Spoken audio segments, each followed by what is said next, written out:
الحمد للہ الواحد الاحد الفرد الصمد الذي لم يلد ولم يولد ولم يكن له كفوا احد ثم الصلاة والسلام والتحية والإكرام على الرسول الأمي المكي المدني الهاشمي القرشي المطلبي مولانا و مولا الكونين جد الحسن والحسين أبي القاسم المصطفى محمد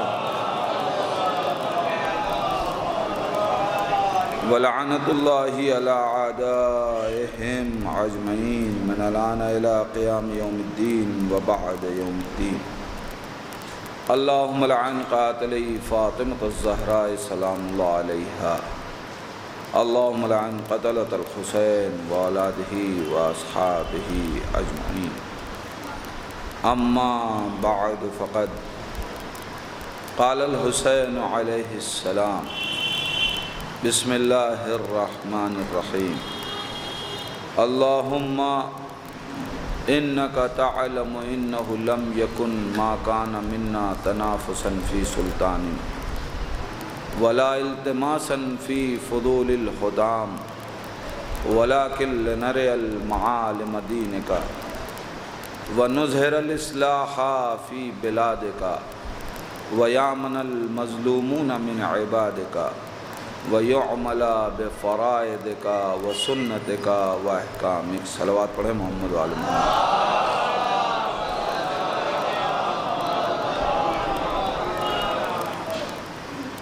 عزیزان ایمان، سرکار سید الشہداء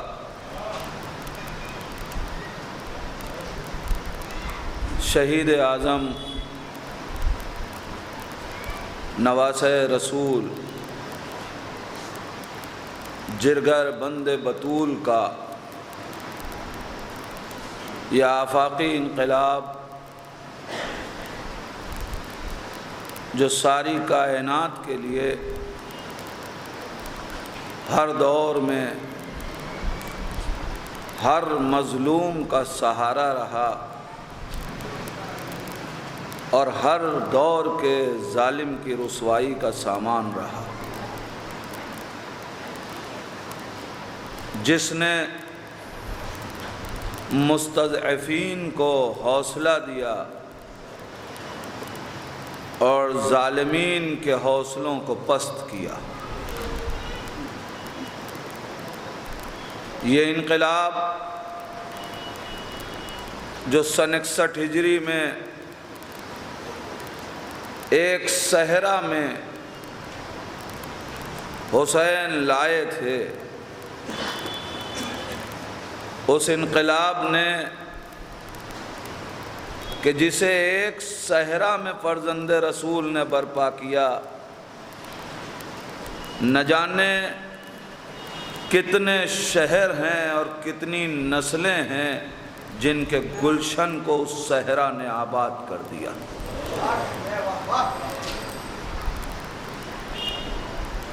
شرط صرف اتنی ہے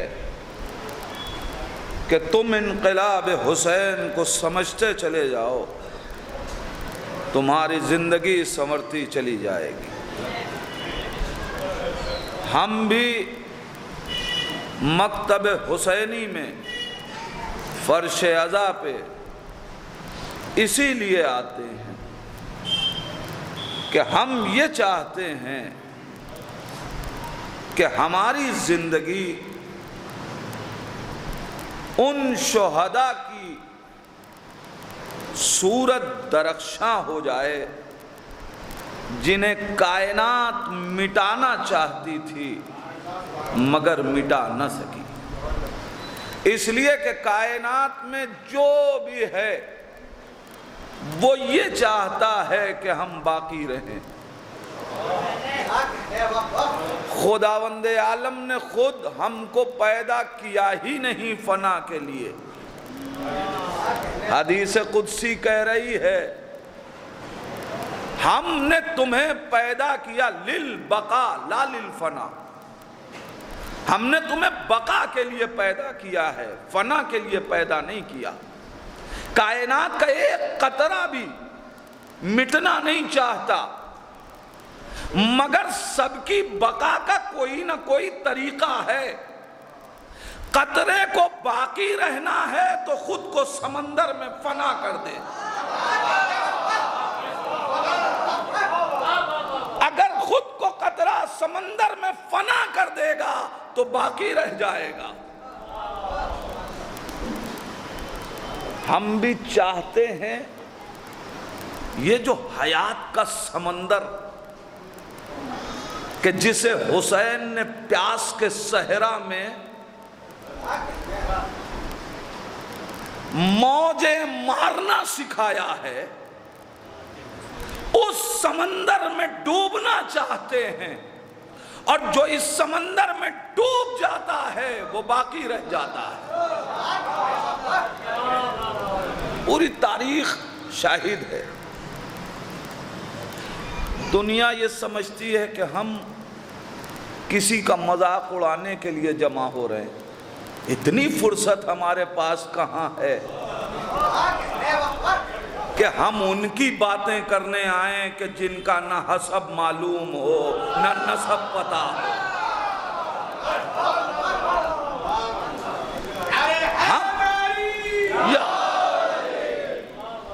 ہم آتے ہیں ان مجلسوں میں تاکہ ان کی گفتگو کریں جن کے صدقے میں ہمیں خلق کیا گیا۔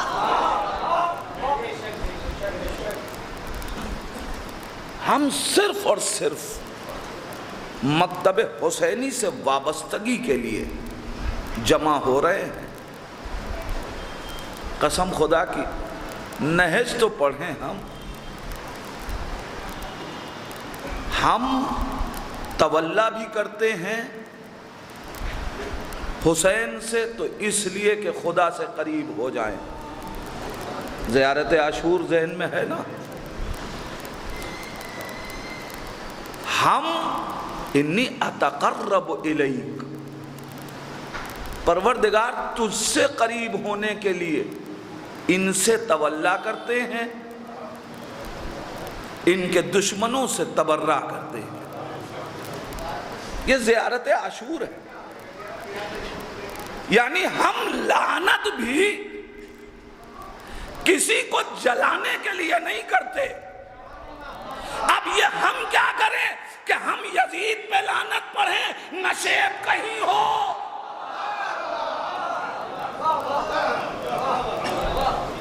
ہمارا کام صرف اور صرف قربت حسین اور قربت خدا ہے۔ اور میرے جوان بھائیوں یاد رکھیے گا، یہ مجلسیں ہیں قریب کرنے کے لیے، یہ مجلس دور کرنے کے لیے ہوتی ہی نہیں۔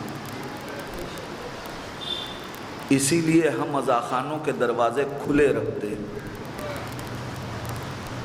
ہم بند نہیں کرتے۔ جسے قریب ہونا ہے وہ آ جائے، مگر یہ الگ بات ہے کہ ہر ایک کی قسمت میں نہیں ہے۔ ایک شعر کبھی میں نے کہا تھا کہ نہیں لکھا تھا تقدیروں میں جن کی خلد میں جانا، نہیں لکھا تھا تقدیروں میں جن کی خلد میں جانا، عزاخانوں سے گزرے وہ مگر اندر نہیں آئے۔ ہر آدمی آ نہیں سکتا، ہم نے دروازے کھلے رکھے۔ ہمارا کام یہ ہے کہ ہم قریب کرنا چاہتے ہیں۔ یہ قربت کب ہوگی؟ ظاہر ہے اس دور میں انصار حسینی ہیں تو نہیں، لہذا جسم کے اعتبار سے تو ہم قریب نہیں ہوں گے، مگر فکر ہمیں ان سے قریب کرے گی۔ اور یہ فکری قربت جسمانی قربت سے کہیں زیادہ عظیم ہوتی ہے۔ فکر قریب ہو تو جسم دور بھی ہو تو اپنا بن جاتا ہے۔ اور فکر اگر دور ہو. جنگ احد میں شکست کیوں ہوئی؟ لوگ جسمانی طور پہ رسول سے قریب تھے مگر فکر رسول سے قریب نہ رہی. نبی نے کہا تھا کہ اس درے کو نہ چھوڑنا،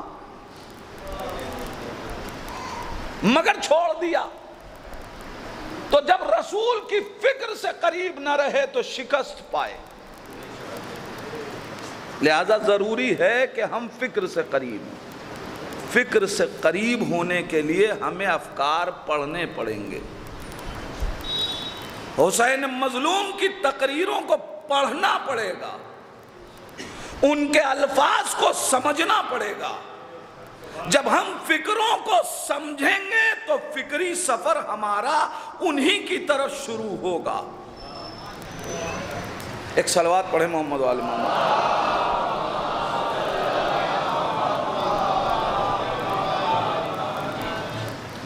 ہم کو چاہیے ایک اور صلوات پڑھنے محمد قریب کرو.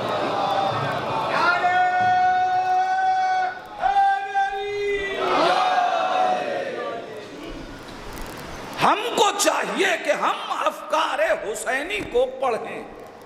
بس اب میں نے بالکل موضوع سے اپنے متصل ہو گیا. میں نے جس امام کے الفاظ کا انتخاب کیا ہے یہ ہمیں فکر حسین سے قریب کرتے ہیں. اللہم انکا تعلم انہ لم یکن ما کان منا تنافسا فی سلطان ولا التماسا فی فضول الحطام. اے میرے پروردگار، تو جانتا ہے کہ حسین نے کربلا حکومت کے لیے نہیں بنائی، بلکہ حسین کو تو حکومت سے رغبت بھی نہیں. پھر کس لیے کربلا بنا رہے؟ وَلَكِنْ لِنَرِيَ الْمَعَالِمَ دِينِكَ. ہم نے کربلا اس لیے بنائی تاکہ تیرے دین کی قدروں کو بلند کیا جائے. دین کی ویلوز کو بلند کرنے کے لیے کربلا بنائی جا رہی ہے. اس کا مطلب یہ ہوا کہ امام عالی مقام نے پہلے ہی دن یہ طے کر دیا کہ یاد رکھنا کربلا اقتدار کی جنگ کا نام نہیں ہے، حکومت کی جنگ کا نام نہیں ہے، کربلا اقدار کی جنگ کا نام ہے. علیکم السلام. قدروں کی جنگ کا نام ہے، ویلوز کی جنگ کا نام ہے. لہذا آپ پہلے دین کی قدروں کو سمجھو. جب تم دین کی قدروں کو سمجھ لو گے تو کربلا سمجھ میں آئے گی. اب یہ دین کی قدر کیا ہے جس کے لیے حسین کربلا بنا رہے ہیں؟ ظاہر ہے اگر ہم فہرست گننا چاہیں اس کو کہ یہ دین کی قدریں کیا ہیں تو ہم کیسے گنیں گے؟ بہت سی دین کی قدریں، لیکن اگر مختصر ترین لفظوں میں کہا جائے تو کم سے کم اصول دین اور فروع دین یہ دین کی قدریں ہیں. یعنی توحید دین کی قدر، عدالت دین کی قدر، نبوت دین کی قدر، امامت دین کی قدر، قیامت دین کی قدر. اور اس کے بعد فروع دین میں جائیے تو وہ ساری چیزیں، ظاہر ہے مجھے دوہرا کے وقت نہیں لینا ہے، نماز سے لے کے تولا تبرہ، یہ سب دین کی قدر ہے. کربلا حسین نے دین کی قدر کو بلند کرنے کے لیے بنائی. تو اب یاد رکھیے گا مجلس میں توحید کا ذکر بھی ہوگا، عدالت کا تذکرہ بھی ہوگا، نبوت کی بات بھی ہوگی، امامت کے اصول بھی بتائے جائیں گے، قیامت کی منزلوں کو بھی گنایا جائے گا، نماز کی باتیں بھی ہوں گی، روزے کا ذکر بھی ہوگا، حج کے احکام بھی ہوں گے، ولایت کی بات بھی ہوگی، تولا بھی بتائی جائے گی، تبرہ بھی بتایا جائے گا۔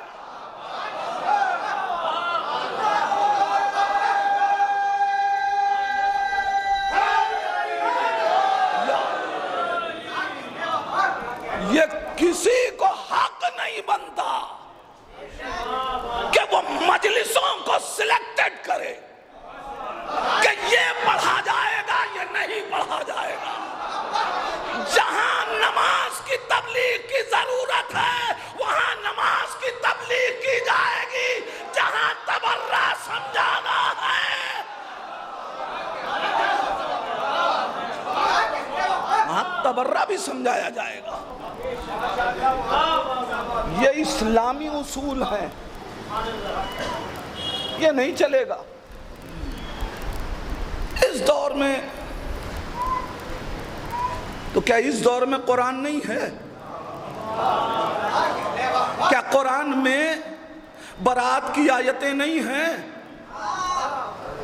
قسم خدا کی جو لوگ یہ کہہ رہے ہیں کہ تبرہ اس دور کی ضرورت نہیں ہے، ان سے کہیے کہ سورہ کوثر پڑھیں تو صرف تولا تک۔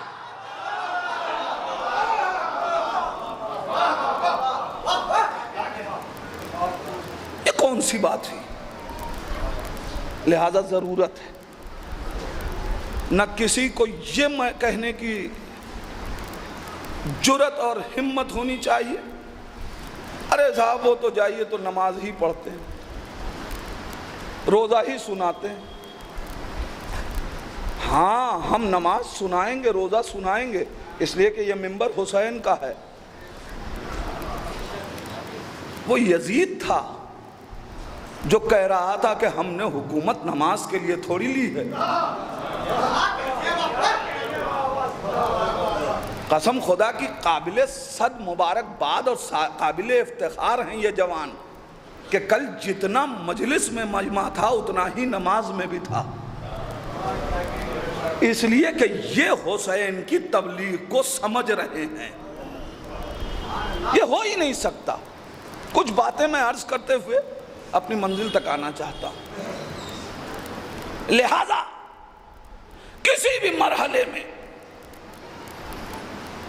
ہاں جہاں جس چیز کی ضرورت ہوگی، اور قسم خدا کی اللہ نے تبرہ فروع دین میں رکھا۔ ایک بات کی طرف اشارہ کر رہا ہوں، تبرہ اصول دین میں نہیں رکھا، اس لیے کہ اصول دین میں تقلید حرام ہے۔ یعنی اب تبرہ بھی کرنے کا سلیقہ اسے ملے گا جو تقلیدی ہوگا۔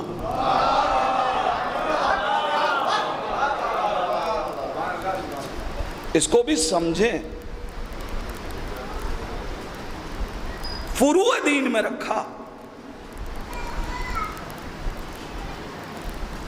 اور کسی بھی ضرورت دین کا انکار کرنے والا کافر ہے۔ کوئی کہہ دے کہ صاحب نماز ہے ہی نہیں، دو باتیں ہیں، جانتا ہے کہ نماز اہم ہے نہیں پڑھتا، گناہگار ہے، کافر نہیں ہے۔ لیکن کہہ دے کہ نماز ہی نہیں تو کافر ہے۔ جانتا ہے کہ روزہ اسلامی رکن ہے، ضرورت دین ہے، نہیں رکھتا، گناہگار ہے۔ لیکن اگر انکار کر دے،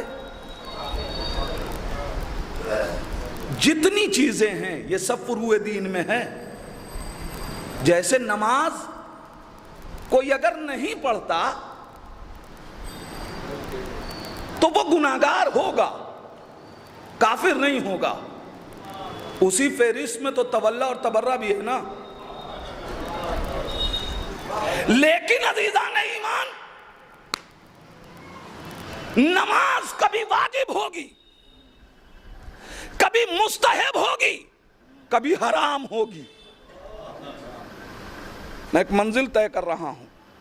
نماز کبھی واجب، کبھی مستحب، کبھی حرام. روزہ کبھی واجب، کبھی مستحب، کبھی حرام. حج کبھی واجب، کبھی مستحب، کبھی حرام. یہ جتنی چیزیں ہیں یہ کبھی واجب ہو جائیں گی. عام حالات ہیں آپ کے لیے نماز واجب، مگر واجب نماز کا وقت نہیں ہے. اب آپ جتنی نماز پڑھنا چاہیے مستحب. لیکن اگر ایک بچہ ڈوب رہا ہے تو اب اس کو بچانے کے لیے نماز پڑھنا حرام. آپ کو نماز توڑ کے اسے بچانا ہے. فروع دین کی بات سمجھ میں آئی؟ فروع دین کبھی واجب ہوگا، کبھی مستحب ہوگا، کبھی حرام ہوگا. تو جیسے نماز کبھی واجب، کبھی مستحب، کبھی حرام، ویسے ہی یاد رکھیے گا تولا کبھی واجب، کبھی مستحب، کبھی حرام. تبرہ کبھی واجب، کبھی مستحب، تو کبھی حرام.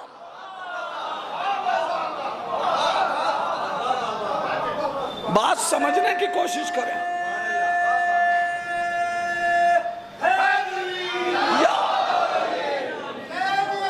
زندہ باد. تبرہ کبھی واجب، کبھی مستحب، تو کبھی حرام. عزیزان ایمان، جب کیفیتیں بدلیں گی تو کون بتائے کہ کب واجب، کون بتائے کہ کب مستحب، کون بتائے کہ کب حرام؟ تو یا تو خود اتنا علم رکھو کہ تمہیں معلوم ہو کہاں واجب، کہاں مستحب، کہاں حرام، یا کسی مرجع کی تقلید کرو تاکہ وہ بتائے. ایک صلوات پڑھ دے محمد. یہ ہے مسئلہ.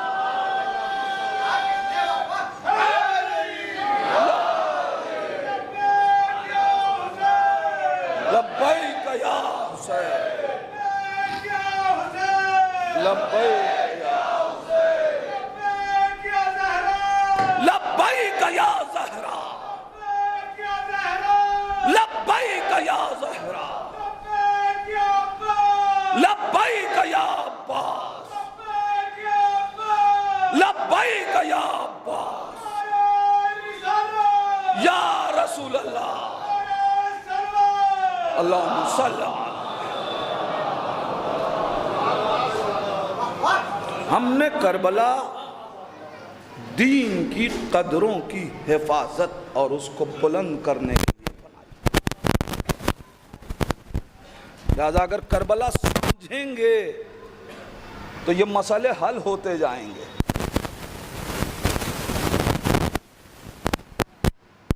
وَلَٰكِنْ الْمَعَالِ مَدِينِكَ وَنُظْهِرَ الْإِصْلَاحَ فِي بِلَادِكَ. اور ہم نے کربلا اس لیے بنائی تاکہ تیرے شہروں میں اصلاحی کام کیے جا سکے. اس کا مطلب کربلا اصلاح کے لیے ہے، فساد کے لیے نہیں. اور یہ عزاداری یہ بھی کربلا کا آئینہ ہے. تو عزاداری بھی حسین کی وہی عزاداری ہوگی جو اصلاح کے لیے ہو، فساد کے لیے نہ ہو. وَيَامَنَ الْمَظْلُومُونَ مِنْ عِبَادِكَ. اور ہم نے کربلا اس لیے بنائی تاکہ تیرے مظلوم بندوں کو ظالم کے ظلم سے بچایا جا سکے. وَيُعْمَلَ بِفَرَائِضِكَ وَسُنَّتِكَ وَأَحْكَامِكَ. اور ہم نے کربلا اس لیے بنائی تاکہ لوگوں کو تیرے واجبات کا پابند بنایا جا سکے، تیرے رسول کی سنتوں کا پابند بنایا جا سکے۔ عزیزان ایمان، اب اس مرحلے کو ہمیں سمجھنا ہے۔ کیوں؟ اس لیے کہ ہم منتظر ہیں۔ ذہن آپ کا انشاءاللہ مربوط ہو جائے گا۔ ہم منتظر ہیں ایک انقلاب کے، جو انقلاب کربلا کا تکملہ ہے، جو انقلاب کربلا کو کامل کرنے والا ہے۔ ہم ایک حسین کے منتظر ہیں، اسے بھی انقلاب کرنا ہے۔ انقلاب کے لیے اسے بھی ناصر کی ضرورت ہے۔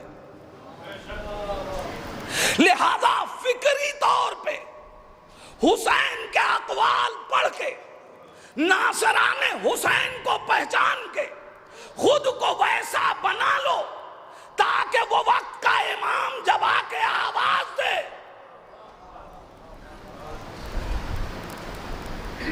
اچھا سفر اس کا بھی وہی ہے جو حسین کا ہے۔ عجیب مرحلہ ہے قسم خدا کی، وہی اس کا بھی سفر چلے گا مکے سے، سفر ہوگا کوفے کے لیے۔ اب یہ الگ بات ہے، چونکہ وہ آخری امام ہوگا، لہذا اب اس کو کربلا نہیں بنانی ہے، اب کربلا کا انتقام لینا ہے۔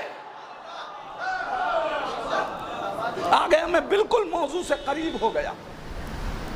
عزیزان ایمان، ہم یاد منا رہے ہیں کربلا کی۔ ہم نے کبھی سوچا کہ آخر کیا وجہ ہے کہ امام حسین علیہ السلام نے مدینے میں کربلا کیوں نہ بنائی؟ کربلا حسین نے مکے میں کیوں نہ ترتیب دی؟ یہ کربلا کربلا میں کیوں؟ عمل امام کا ہے، مصلحت سے خالی نہیں ہو سکتا۔ امام عالی مقام نے مدینے میں تلوار کیوں نہ اٹھائی؟ ذرا سا اور پیچھے تاریخ لے جاؤں، ایک سوال کا اور جواب بھی اسی میں ہے۔ امیر کائنات نے مدینے میں تلوار کیوں نہ اٹھائی؟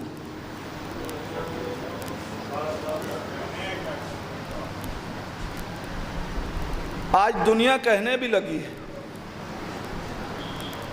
گھر جلا اور دروازہ گرا، یہ سب باتیں صحیح نہیں ہیں۔ کیوں صحیح نہیں صاحب؟ ارے سوچنے کی بات ہے، وہ علی جو فاتح خیبر، جو فاتح خندق، وہ علی جو اپنی 2 انگلیوں پہ خیبر اکھاڑ لے، ایک انسان سب برداشت کر لیتا ہے، مگر ناموس پہ اگر حرف آ جائے تو برداشت نہیں کر پاتا۔ یہ کیسے ممکن ہے؟ یہ علی کی معاذ اللہ اہانت ہے کہ اگر کہا جائے کہ علی کے ہوتے ہوئے سیدہ پہ ظلم ہوا، کیا علی کی قوت بازو میں کمی آ گئی تھی؟ کیا علی کی تلوار کا پانی کند ہو گیا تھا؟ یہ کیسے ممکن ہے کہ علی کے ہوتے ہوئے کوئی سیدہ کے اوپر دروازہ گرا دے؟ اس لیے کہ وہ فاتح خیبر، وہ فاتح خندق، جب اپنے کسی کو بچانا ہوا تو علی کی ساری فضیلتیں یاد آنے لگی کہ علی یہ ہے، علی وہ ہے۔ تو جو سب کچھ ہے اسی کو مولا مانتے کیوں نہیں؟ لیکن کیا وجہ ہے امیر کائنات نے تلوار کیوں نہ اٹھائی؟ مدینہ مدینے میں رہتے ہوئے علی کیوں خاموش ہیں، اور حسین نے کربلا مدینے میں کیوں نہیں بنائی؟ کوئی تو وجہ ہوگی، پڑھیے تاریخ تو پتہ چلے گا۔ تاریخ شاہد ہے، جب رسول اسلام مکے سے مدینے تشریف لائے تو آپ نے مدینے میں رہنے والے تمام مذہب کے لوگوں کو جمع کر کے ایک معاہدہ کیا، مدینے میں رہتے ہوئے کسی کو حق نہیں ہوگا کہ وہ کسی کے خلاف تلوار اٹھائے۔ اگر باہر کی کوئی طاقت آ کے کسی پہ حملہ کرے گی تو سب پہ واجب ہوگا کہ سب مل کے دفاع کریں، اور اس پیمان نے اسلام کو وہ بلندی عطا کی کہ اب داخلی طور پہ عرب اپنے عہد میں پکے ہوا کرتے تھے، بعض لوگوں کو چھوڑ کے جو منافق تھے، لہذا سب نے مل کے اس معاہدے پہ پابندی کی اور نبی کو داخلی جنگ کرنے کی ضرورت نہیں پڑی، نبی محفوظ رہے۔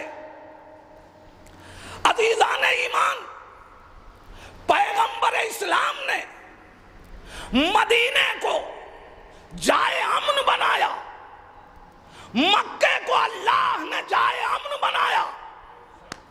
اب جو رسول کا سچا جانشین ہوگا وہ رسول کے کیے ہوئے معاہدے پہ باقی رہے گا۔ عزیزان ایمان، کس کی مجال تھی جو علی کے گلے میں ریسمان ظلم ڈالتا؟ کس کی مجال تھی جو زہرا کا گھر جلاتا؟ مگر چونکہ انہیں معلوم تھا علی نبی کے معاہدے کو توڑے گا نہیں، لہذا لوگوں نے تلواریں اٹھا لی۔ یہیں سے طے ہو گیا کہ جو مدینے میں رہتے ہوئے تلوار اٹھا لے وہ کم سے کم رسول کا جانشین نہیں ہو سکتا۔ میں کیا کہہ رہا ہوں؟ اس لیے کہ معاہدہ رسالت ہے کہ مدینے میں تلوار نہیں اٹھے گی، مدینے میں رہتے ہوئے حق نہیں ہے کہ کوئی تلوار اٹھائے۔ اب جو بھی رسول کا جانشین ہے وہ مدینے میں رہتے ہوئے تلوار نہیں اٹھا سکتا۔ اب سمجھ میں آیا، جب علی کو ظاہری حکومت ملی تو رسول کا وہ جانشین جو واقعی جانشین تھا اس نے اپنی حکومت کا دارالحکومت مدینہ کیوں نہ بنایا؟ علی نے کوفے میں حکومت کیوں کی؟ اس لیے کہ علی نے پہلا خطبہ یہ دیا کہ اگر کسی مظلوم کا حق کسی ظالم کے گلے میں لقمے کی شکل میں بھی ہوگا تو علی گلے میں ہاتھ ڈال کے وہ لقمہ نکال کے مظلوم کے حوالے کرے گا، اور مظلوم تک حق پہنچانے کے لیے ظالم کے آگے تلوار اٹھانی پڑے گی۔ رسول کا معاہدہ ہے میں مدینے میں رہتے ہوئے تلوار اٹھا نہیں سکتا، لہذا دارالحکومت کوفہ۔ علی کوفے گئے، حسن کو جب تک ظاہری حکومت کرنی تھی کوفے میں رہے، کوفے میں رہے۔ امام حسین جب تک صلح آمیز زندگی گزارنی تھی مدینے میں رہے۔ نواسہ رسول مدینے میں بھی کربلا بنا سکتا تھا، مگر وہ جانتا ہے کہ معاہدہ رسول ہے مدینے میں تلوار اٹھائی نہیں جا سکتی، اور اب ظلم کے خاتمے کے لیے تلوار اٹھے گی، لہذا میں مدینے سے نکلوں گا۔ حسین مکے گئے، مکے کو اللہ نے جائے امن قرار دیا تھا، لہذا جب احرام میں لشکر میں احرام میں خنجر لے کے لوگ آئے تو حسین نے حج کو عمرے میں بدل دیا اور ایک جملہ کہا، قسم خدا کی حسین کو یہ تو پسند ہے کہ وہ مکے کی سرحد سے ایک بالشت قدم باہر نکالے اور اسے شہید کر دیا جائے، مگر حسین کو یہ پسند نہیں ہے کہ ایک بالشت سرحد مکہ میں رہے اور اس گھر کو کہ جسے اللہ نے جائے امن بنایا ہے اس کی بے حرمتی ہو جائے۔ حسین نے کیا کہا؟ میں قدروں کی حفاظت کے لیے کربلا بنا رہا ہوں، تو جب قدروں کی حفاظت کے لیے کربلا بنانی ہے تو مدینے کو قدر نبی نے دی، مکے کو قدر اللہ نے دی، لہذا اب نہ مدینے میں نہ مکے میں عجیب منزل ہے۔ پڑھیے آگے تاریخ، جتنے امام تھے کربلا کے بعد جس کو خاموش زندگی گزارنی تھی وہ مدینے میں رہا، جب تک کہ کسی حکومت نے اسے مجبور نہ کیا، وہ مدینے سے نہیں نکلا۔ اب کربلا کو ظہور سے جوڑ رہا ہوں، پڑھیے پھر سے تاریخ۔ آخری جانشین رسول ظہور کرے گا مکے سے، دارالحکومت ہوگا کوفہ۔ بھائی کبھی سوچا وجہ کیا ہے؟ مدینے میں حکومت کیوں نہیں، مکے میں حکومت کیوں نہیں؟ امام کہیں گے میرا ایک لقب منتقم خون حسین ہے، مجھے تلوار اٹھانی ہے، نہ تلوار مکے میں اٹھے گی نہ مدینے میں، لہذا علی کی دارالحکومت پہ میں آ کے حکومت کروں گا۔ یہ ہے اسلام کی تاریخ۔ عزیزان ایمان، حسین مکے میں نہیں ٹھہرے، ظالم نہیں چاہتا تھا کہ حسین کربلا آئیں، ظالم نہیں چاہتا تھا کہ حسین کربلا آئیں۔ جانتے ہیں کیوں؟ اس لیے کہ ظلم اب تک تو یہی کرتا رہا کہ اسلامی ممالک میں اسلامی رہبروں کو قتل کیا اور قتل کا الزام مسلمانوں کے سر ڈال دیا۔ میں نے تاریخ پڑھ دی، آپ کے حوالے کر دی۔ اب تک قاتل کی سازش یہی رہی کہ قتل اسلامی شہروں میں کرو تاکہ کوئی قاتل کو پہچان نہ سکے، الزام مسلمانوں کے سر آئے۔ یزید نہیں چاہتا تھا کہ حسین کربلا آئے، لہذا ولید سے کہا اگر حسین بیعت نہ کرے سر قلم کر لینا، تاکہ پھر یہ قتل کا الزام مسلمانوں کے سر جائے۔ نہیں، میں ایک جھلک پیش کر دوں، تفصیل پھر کبھی ایک جھلک پیش کر رہا ہوں۔ مجھے یہ بتائیے رسول کو زہر دیا گیا یا نہیں؟ قاتل کا نام نہیں معلوم؟ علی کو قتل کیا گیا یا نہیں؟ قاتل کا اصلی نام نہیں معلوم؟ امام حسن کو شہید کیا گیا، قاتل کا اصلی نام نہیں معلوم؟ زہرا شہید ہوئی، قاتل کا اصلی نام؟ وجہ کیا ہے؟ وجہ یہ ہے کہ اب تک اسلامی ملک میں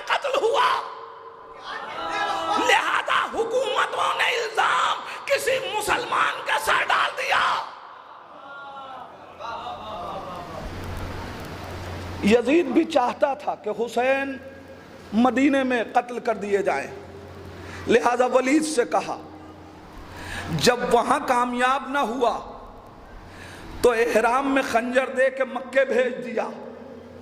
حسین نے کہا اب قاتل کو پہچانوانا ہے، لہذا حج کو عمرے میں بدلوں گا۔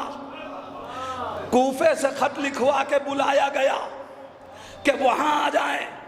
حسین نے کہا تو اگر بنی امیہ کی مکاریوں کا وارث ہے تو میں بھی علوی سیاست کا وارث ہوں، میں خود نہیں آؤں گا، مسلم کو بھیجوں گا تاکہ قاتل کا چہرہ بے نقاب ہو جائے۔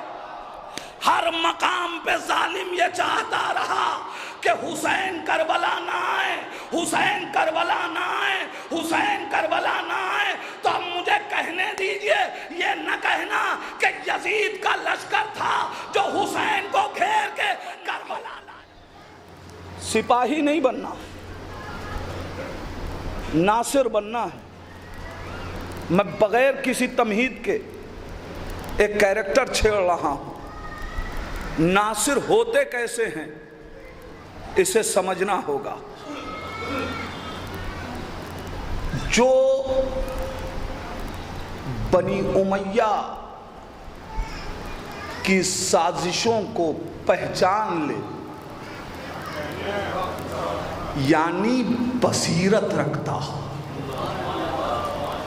وہی ناصر بنے گا۔ اب میں ایک سوال آپ تک پہنچا رہا ہوں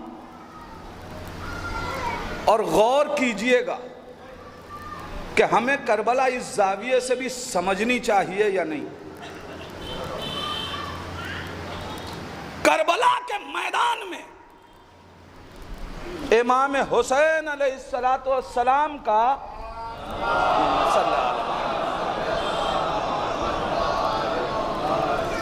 بنی ہاشم کے بعد سب سے زیادہ عرفان رکھنے والا کون ہے؟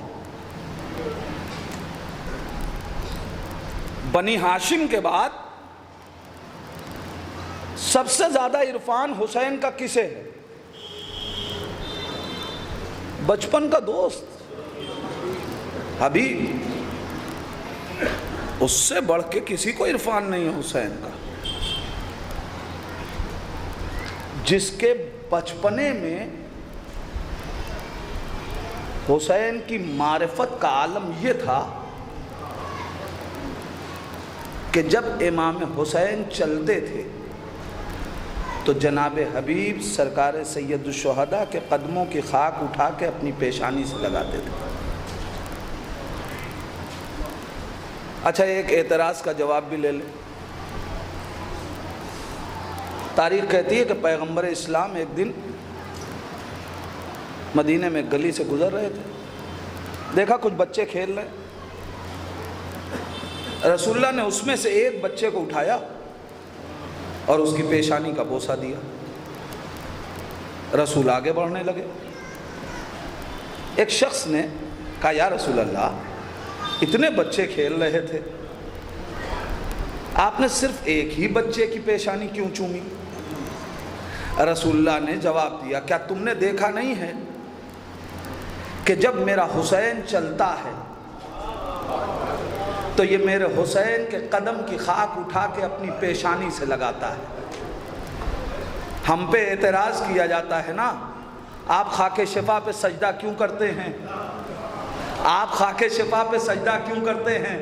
ہم جواب دینا چاہتے ہیں کہ ہم نے یہ دیکھا کہ جو رسول حسین کے قدموں کی خاک اپنی پیشانی سے لگائے، رسول اس کی پیشانی کا بوسہ دیتے ہیں۔ ہم خاک شفا پہ سجدہ اس لیے کرتے ہیں تاکہ ہماری پیشانی پہ بھی خاک شفا کے ذرے ہوں تو محشر میں لمس لب رسالت کا ذائقہ مل سکے۔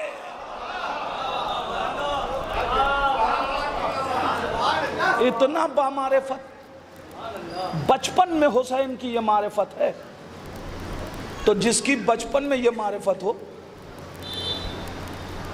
کربلا کے وقت اس کی معرفت کا عالم کیا ہوگا؟ کون ہے جناب حبیب؟ مولا کائنات کا ایک لشکر تھا جو بالکل خصوصی لشکر، جس کا نام تاریخ نے شرطۃ الخمیس رکھا ہے۔ شرطہ کہتے ہی پولیس کو، خمیس 5 سے ہے اور جمعرات سے ہے، جمعرات کو خمیس، جس میں تعداد چند لوگوں کی تھی۔ ان کا کام جمعرات کو بہت خصوصی کام تھا۔ اب تاریخ نے ظاہر چونکہ خصوصی کام ہے لہذا کام کی تفصیل نہیں لکھی۔ ان میں سے ایک ہیں جناب حبیب۔ تو اب کتنے بامعرفت ہوں گے؟ اب میں جو سوال آپ سے کرنا چاہتا ہوں، اتنے بامعرفت ہونے کے بعد حبیب اس بات کا انتظار کیوں کر رہے ہیں کہ حسین خط لکھیں تو ہم مدد کو جائیں؟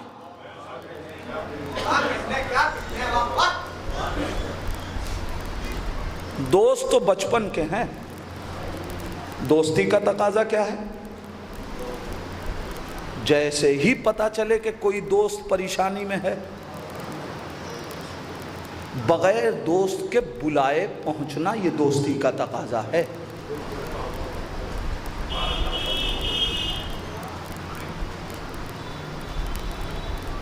کوئی مجال رکھتا ہے کہ معرفت حبیب پہ کوئی انگلی اٹھا سکے؟ مگر سوال تو اپنی جگہ رہے گا کہ اتنی معرفت اور دوستی کے بعد حبیب کو اس کا انتظار کیوں ہے کہ حسین خط لکھیں؟ معرفت تو یہ کہہ رہی ہے کہ اگر روکیں بھی تو جایا جائے۔ اسی کو کہتے ہیں ناصر۔ یہی وہ منزل ہے۔ یہ جتنی باتیں میں کر رہا ہوں یہ جذبات کی ہیں۔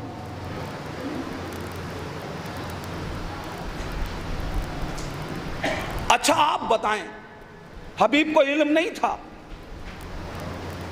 کہ حسین نے مدینہ چھوڑ دیا؟ 4 شعبان کو حسین مکے پہنچ گئے،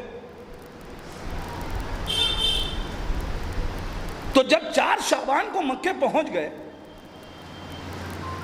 مدینے سے نکلنے کا نہیں علم تھا، مان لے تھوڑی دیر کے لیے، تو مکے پہنچنے کا تو علم ہے۔ دلیل جو خط گیا ہے اس میں حبیب کا بھی خط ہے۔ جو مولائے کا امام حسین السلام کے پاس مکے میں خطوط گئے ان میں حبیب کا بھی خط ہے۔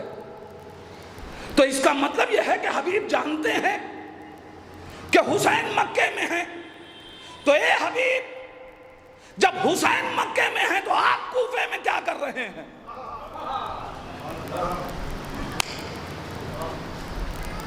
نہیں گئے۔ ہو سکتا ہے کہ کوئی کہے کہ خط لکھ کے منتظر تھے کہ حسین آئیں گے تو یہاں استقبال کو ہونا چاہیے نا کوئی، لیکن جب امام حسین نہیں پہنچے اور جناب مسلم پہنچے اور اب جناب مسلم کو شہید کر دیا گیا تو اب تو چاہیے، اب تو وہ بھی مرحلہ ختم ہو گیا اور مسلم بتا چکے ہیں کہ مکے سے سفر کر چکے ہیں، تو اب تو ظاہری طور پہ دل یہی کہہ رہا ہے کہ حبیب کو جانا چاہیے، مگر حبیب منتظر ہیں کہ حسین خط لکھیں۔ اے حبیب دوستی کا تقاضا ہے کہ جائیے، معرفت کا تقاضا ہے کہ جائیے، مگر آپ خط کے انتظار میں کیوں ہیں؟ پڑھیے تاریخ، تب جا کے اس بات کا اندازہ ہوگا، اور پھر سلام کیجئے گا۔ حبیب کی بصیرتوں کو وجہ صرف اتنی ہے کہ جب امیر کائنات نے مکے سے ہجرت کی کوفے، تو جناب حبیب کوفے ساتھ میں آ گئے، اور جب امام حسن علیہ السلام نے کوفے سے مکے ہجرت کی تو حبیب ساتھ میں جانے لگے۔ امام حسن نے ایک جملہ کہا چچا حبیب، بھیا حبیب، آپ کوفے میں رہتے ہوئے ہمارے دین کی حفاظت کیجئے، ہمارے دین کا کام کیجئے۔ عزیزان ایمان، حبیب کہیں گے نادان، تجھے کیا معلوم؟ جب سے حسین مدینے سے نکلے جذبات میرے بھی کہہ رہے ہیں کہ چلو، حسین مکے ہیں، حسین راہ کوفہ میں ہیں، حسین کربلا پہنچ گئے، حبیب کوفہ چھوڑ کے چلو، مگر میری بصیرت کہہ رہی ہے کہ ایک امام نے حکم دیا ہے کوفے میں رہو جب تک دوسرا امام حکم نہ دے دے، کوفہ چھوڑنا حرام۔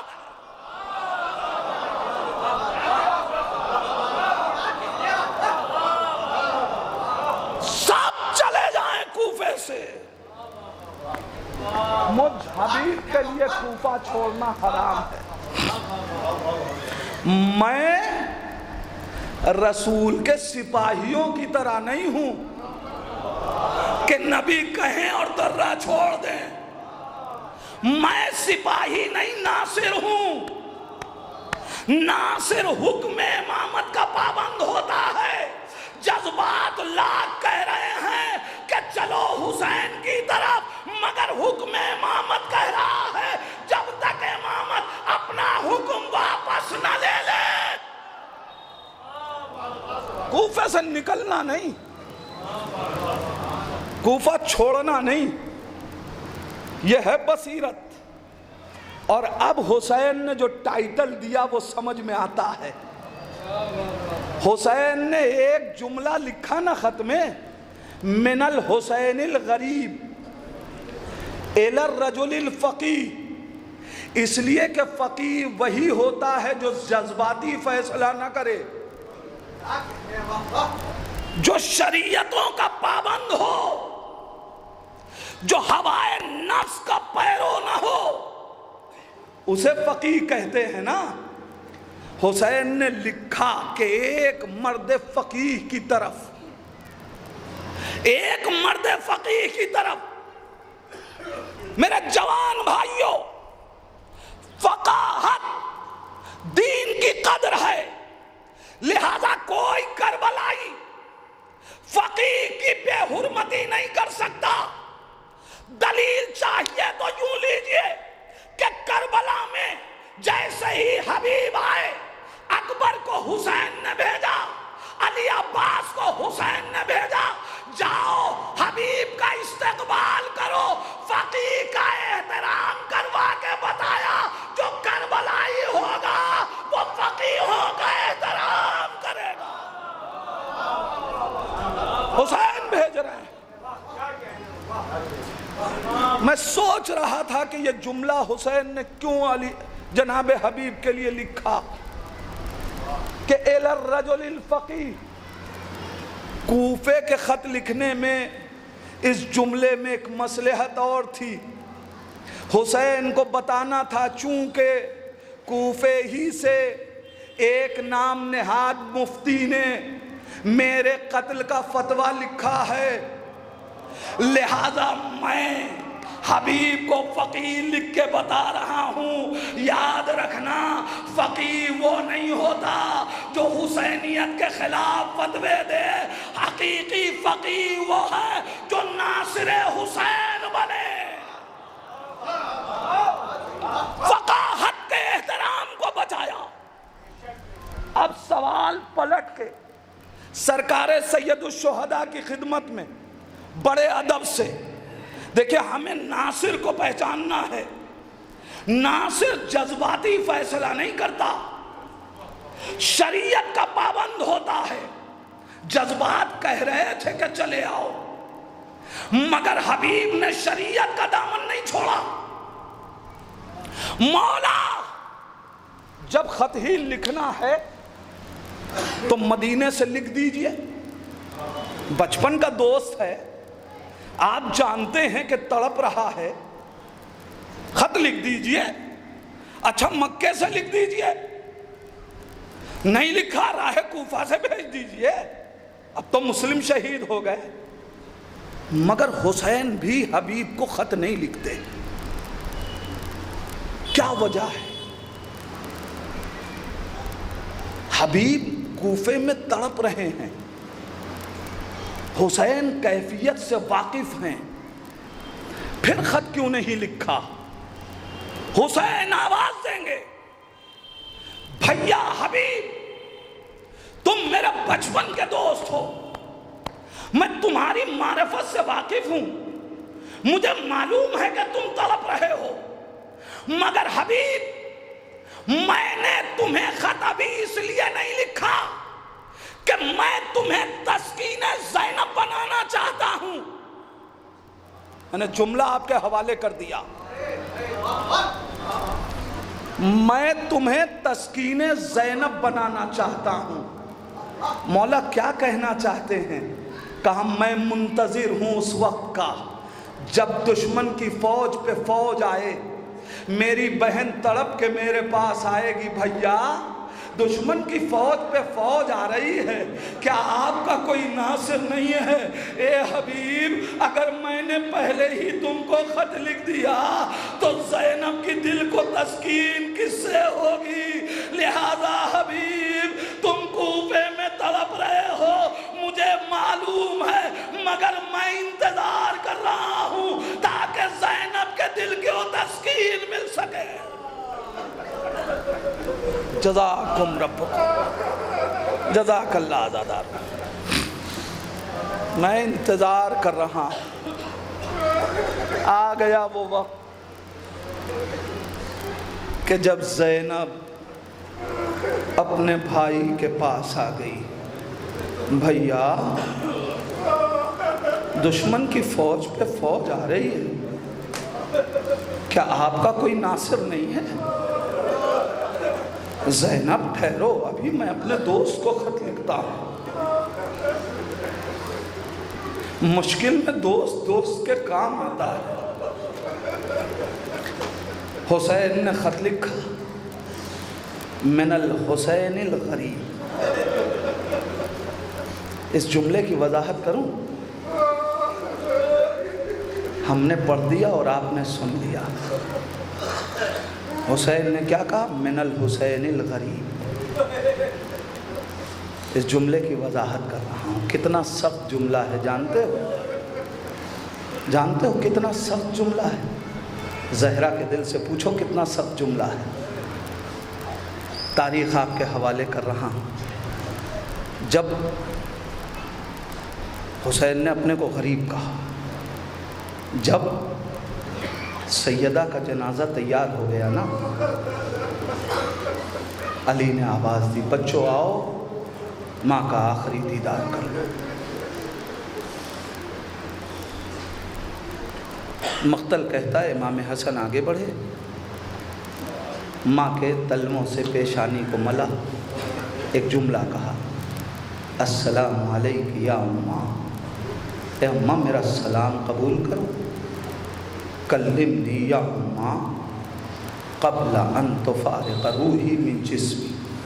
اے اماں مجھ سے بولو قبل اس کے کہ میرے روح سے، میرے جسم سے نکل جائے. مگر چھوٹا نواسا رسول کا، فاطمہ کا چھوٹا یتیم حسین ماں کے پائیں تھی کھڑے رہے، آگے نہ بڑھے. علی نے کہا حسین ماں سے رخصت ہو لو. مقتل کہتا ہے حسین نے 3 جملہ کہا. پہلا جملہ کہا بندے کفن نہیں ٹوٹے. دوسرا جملہ کہا زہرا نے بندے کفن نہیں توڑے. مگر جب تیسرا جملہ کہا نا تو اب زہرا برداشت نہ کر سکی. سنو کہ عزادارو، پہلا جملہ حسین کا، آکے حسین آواز دیتے ہیں السلام علیک یا اماں، اے اماں میرا سلام قبول کرو. اور اس کے بعد حسین کہتے ہیں اماں تمہاری آنکھوں کی ٹھنڈک حسین آیا ہے. زہرا نے بندے کفن نہیں توڑا. حسین نے دوسرا جملہ کہا اماں تیرے دل کا چین حسین آیا ہے. بندے کفن نہیں ٹوٹے. حسین نے تیسرا جملہ کہا اماں تیرا غریب حسین اتنا سننا تھا. زہرا نے بندے کفن توڑ دیے. ہائے آج حسین لکھ رہا ہے اے حبیب ایک غریب تمہیں یاد کر رہا.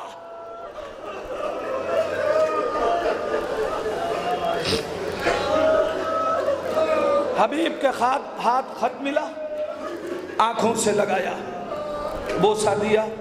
گفتگو آپ سنا کرتے ہیں.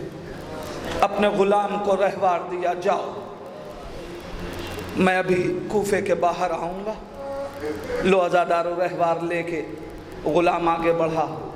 حبیب کو پہنچنے میں ذرا سی تاخیر ہوئی. اب جو حبیب پہنچے تو کیا دیکھا کہ رہوار اور غلام آپس میں گفتگو کر رہے ہیں. گھوڑے کی آنکھوں سے آنسو جاری ہے. غلام کہہ رہا ہے اے اسب باوفا گھبرا نہیں، اگر آقا کو آنے میں تاخیر ہوئی تو میں سوار ہو کے تجھ پہ حسین کی مدد کرنے کے لیے جاؤں گا. حبیب نے دیکھا، سر پیٹ لیا. اللہ اللہ، آل محمد پہ یہ وقت آ گیا کہ جانور بھی تڑپ رہے ہیں. حبیب کوفے سے کربلا آ رہے ہیں. حسین نے محسوس کیا کہ اب میرا حبیب آ رہا ہے. آگے بڑھے، علی اکبر استقبال کرو، عباس استقبال کرو. لو عزادارو حبیب کے استقبال میں عباس و علی اکبر گئے. حبیب کو لیا، خیمے میں آئے. جیسے ہی خیمہ حسینی میں حبیب آئے تکبیر کی آواز بلند ہوئی. زینب گھبرا گئی. فضہ جاؤ ذرا دیکھو ماجرا کیا ہے. فضہ دوڑی ہوئی گئی، دیکھا حبیب آئے ہیں. دوڑتی ہوئی آئی، بی بی مبارک ہو، آپ کے بھائی کا ناصر، آپ کے حسین کا بچپن کا دوست حبیب آیا ہے. اتنا سننا تھا. زینب نے کہا فضہ جاؤ حبیب کو میرا سلام کہہ دو. ارے حبیب کے پاس فضہ آئی. اے خوشا نصیب حبیب، آپ کو علی کی بیٹی نے سلام کہا ہے. امامہ پھینک دیا. اللہ اللہ، شہزادیاں غلاموں کو سلام. حبیب تڑپ گئے. جزاک اللہ عزادارو. حبیب تڑپ گئے. آل محمد پہ یہ ہر وقت آ گیا کہ اب یہ غلاموں کو سلام کہیں.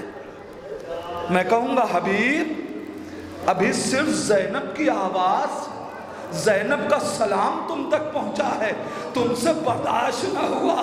اس وقت نو کے نیزہ پہ کیا کرو گے جب دربار میں پہچنوایا جائے گا یہ علی کی بیٹی زینب.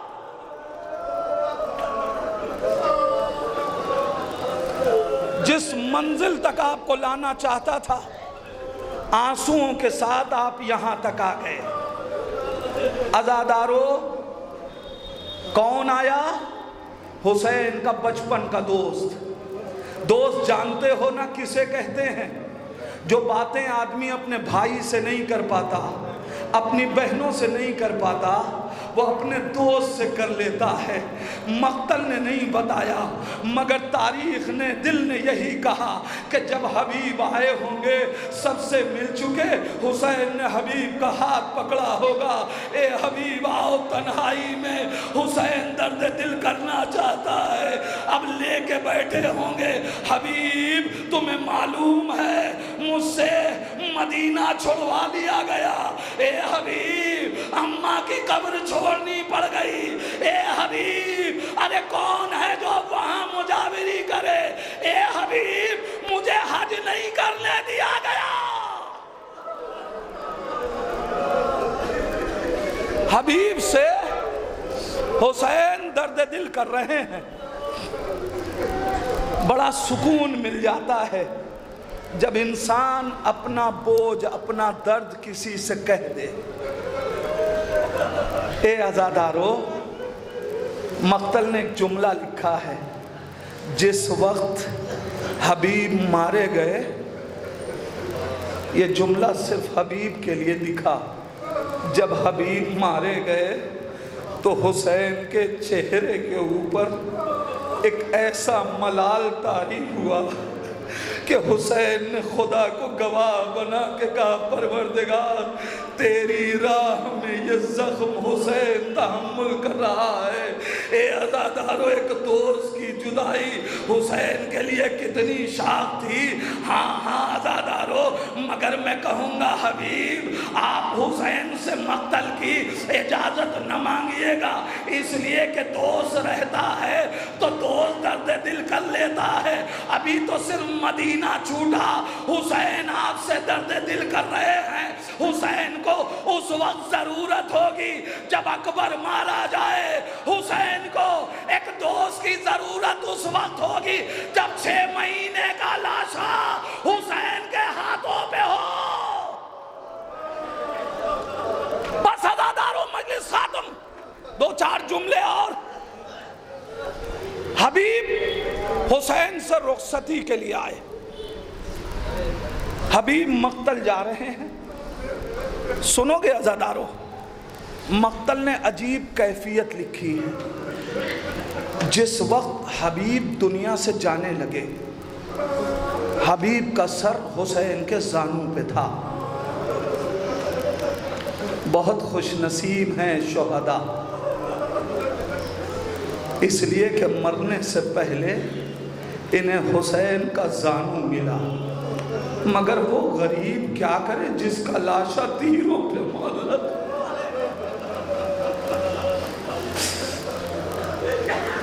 مقتل کہتا ہے کہ حبیب کے جسم سے روح نکلنا چاہتی ہے کہ ایک مرتبہ حبیب نے اپنی پتلیوں سے ایک اشارہ کیا، ایک ناصر دوسرے ناصر کا مطلب سمجھ گیا۔ جانتے ہو اشارہ کیا تھا؟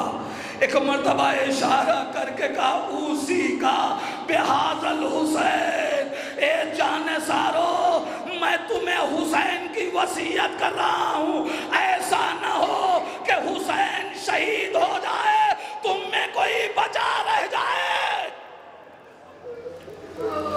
حسین مارے گئے، بآخری منظر مقتل کہتا ہے، یہ تاریخ 2 شہیدوں کے لیے رقم ہوئی ہے، جناب زہیر کے لیے بھی اور جناب حبیب کے لیے بھی۔ تاریخ کہتی ہے کہ جب کوفے میں سر نو کے نیزہ پہ بلند کر کے لے جایا جانے لگا اور کوفے میں سر حبیب پہنچا، زوجہ حبیب نے دیکھا، ایک مرتبہ اپنے غلام کو بلایا، کہا اے غلام یہ کفن لے لے، کربلا چلا جا کے اپنے آقا کو کفن دے دینا، اس لیے کہ حسین نواسہ رسول تھے، حسین کو کفن مل گیا ہوگا، اکبر شبیہ پیغمبر تھے، کفن مل گیا ہوگا، عباس شبیہ علی تھے، کفن مل گیا ہوگا، مگر تیرے آقا کا لاشا بے گورو کفن پڑا ہوگا، یہ کفن لے کے جا، اپنے آقا کو کفن دے کے آ، میں تجھے آزاد کر دوں گی۔ اتنا سننا تھا، غلام نے کفن لیا لے کے کربلا کی طرف چلا۔ مقتل کہتا ہے اب وہ بیوی انتظار کر رہی ہے، اب غلام آتا ہوگا، اب غلام آتا ہوگا۔ عزادارو، اب جب اس کو اندازہ ہوا کہ غلام آ رہا ہوگا تو بیوی صحن خانہ سے اٹھی، بالا خانے پہ پہنچی، کیا دیکھا؟ غلام چلا رہا ہے، دوڑتی ہوئی دروازے پہ آئی۔ اب جو دروازے پہ آئی تو کیا دیکھا؟ ہاتھ میں کفن موجود ہے۔ کہا اے غلام میں تجھے نہ بخشوں گی، کفن دیا تھا، اپنے آقا کو کفن دے کے آ، مگر کفن دیے بغیر آ گیا۔ ایک مرتبہ غلام کہتا ہے اے بی بی میں کیا کرتا؟ ارے کربلا پہنچا، کفن ایک تھا، لاشیں 72، حسین بے کفن، اکبر بے کفن۔ میں اپنے آقا کو کفن کیسے